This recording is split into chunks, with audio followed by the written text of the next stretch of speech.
குஷ்பு சுந்தர்சியை சொல்றீங்கன்னு நினைக்கிறேன். அதாவது முதல்ல ஒரு மதத்தை சார்ந்தவர் என்று சொன்னால் அந்த மதத்தின் அனைத்து கோட்பாடுகளையும் பின்பற்றக்கூடியவர்கள் தான் அந்த மதத்தை சார்ந்தவர்களாக கருதப்படுவார்கள். அந்த மத நம்பிக்கைக்கு எதிராக செயல்படக்கூடிய யாருமே அந்த மதத்தினராக கருதப்பட மாட்டார்கள். இது ஒரு பொது விதி.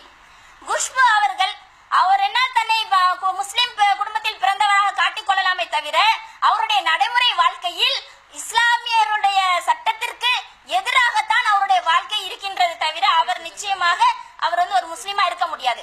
குஷ்பு இந்த சட்டத்தை மட்டும் சொல்லவில்லை, கர்ப்பப்பை சுதந்திரம் வேண்டும் என்றெல்லாம் கேட்டுதான் இருக்கின்றார்கள். அதற்காக வேண்டி அனைவருக்கும் இந்த சட்டத்தை அமல்படுத்த முடியுமா? ஒருவர் யாரோ ஒருவர், அதுவும் இஸ்லாமிய சட்டத்தை பின்பற்றாத ஒருவர் சொல்லக்கூடிய ஒரு கருத்தை எடுத்து வைத்துக் கொண்டு ஆதரிக்கிறார் என்று பேசுகின்றதே, இந்த மீடியா அதை வெளிப்படுத்துகின்றதே. லட்சோப லட்ச மக்கள் இதை நாங்கள் எதிர்க்கிறோம் என்று சொல்கிறோமே, இதை நீங்கள் வெளிப்படுத்துங்கள். பொது சிவில் சட்டம் என்பது முதல்ல என்னன்னு சொல்லுங்க. சொல்லும் போது மட்டும்தான் அதில் முஸ்லிம்களுக்கு மட்டுமல்ல அனைத்து மதத்தினருக்கும் பொது சிவில் சட்டத்தால் பாதுகாப்பு இல்லை என்பதை சொல்ல முடியும். பொது சிவில் சட்டம் என்பது அதாவது எங்களுக்கென்ற தனியார் சட்டங்கள் இருக்கின்றன. இந்த தனியார் சட்டங்கள் மூலமாக யாருக்கும் எந்த விதமான பாதிப்பும் ஏற்படுத்தவில்லை. அப்படி இருக்கும் போது ஏன் பொது சிவில் சட்டத்தை கொண்டு வர முயல்கிறீர்கள்? பெரும்பாலான இந்த நாட்டில் ஒரு சட்டம் இயற்றப்படுவதாக இருந்தால் அந்த நாட்டில் குடிமக்கள் எந்த மதத்தை சார்ந்தவர் அதிகமாக இருக்கின்றார்களோ அவருடைய சட்டம் தான் அமலில் கொண்டு வரப்படும். அந்த அடிப்படையில் இருக்கும் போது இதுல இந்தியால இந்துக்கள் தான் ஜனத்தொகையில் அதிகமாக இருக்கின்றார்கள். அப்ப அவருடைய கலாச்சாரத்தை எங்கள் மீது திணிக்க எந்த விதத்தில் நியாயம்? இதை நாங்கள் எங்களுடைய கலாச்சாரத்தை உங்கள் மீது திணித்தால் அதை நீங்கள் ஏற்றுக்கொள்வீர்களா?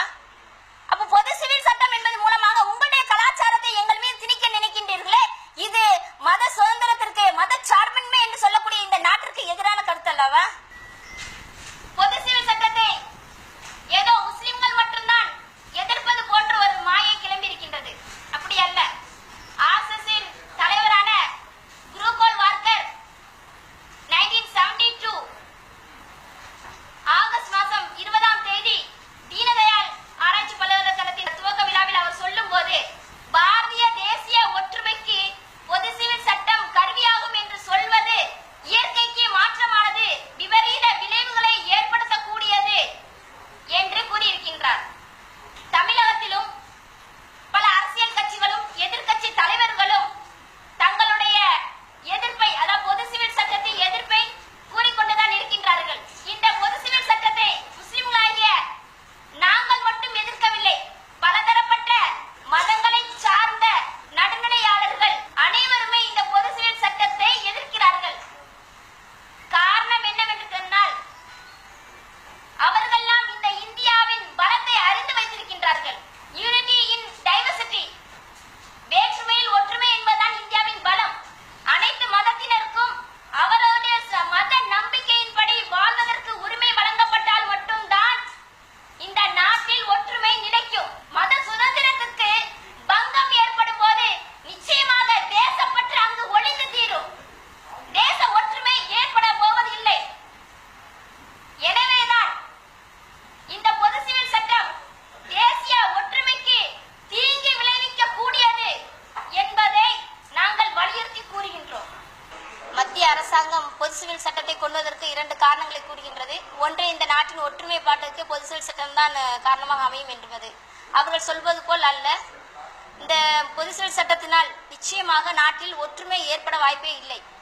பொது சிவில் சட்டம் என்பது ஒவ்வொரு மதத்தினருக்கும் கொடுக்கப்பட்ட அந்த உரிமையை பறிக்கின்ற ஒரு சட்டம். ஒவ்வொரு மதத்தினரும் தங்களுடைய மத சுதந்திரம் பதிக்கப்பட்டால் அதனால் தங்களுடைய அந்த உரிமை மறுக்கப்படும் போது நிச்சயமாக அதை ஏற்றுக்கொள்ள மாட்டார்கள். அதை எதிர்த்து ஆர்ப்பரித்து கொந்தளித்து இந்த நாடு சிதறி சின்னாபின்னமாக போகக்கூடிய ஒரு நிலைமையை ஏற்படுத்தக்கூடியதான் இந்த பொது சிவில் சட்டம். அடுத்ததாக இந்த பொது சிவில் சட்டத்தால் முஸ்லிம்கள் பாதுகாக்கப்படுவார்கள் என்பது போன்ற ஒரு மாயை ஏற்படுத்துகின்றார்கள்.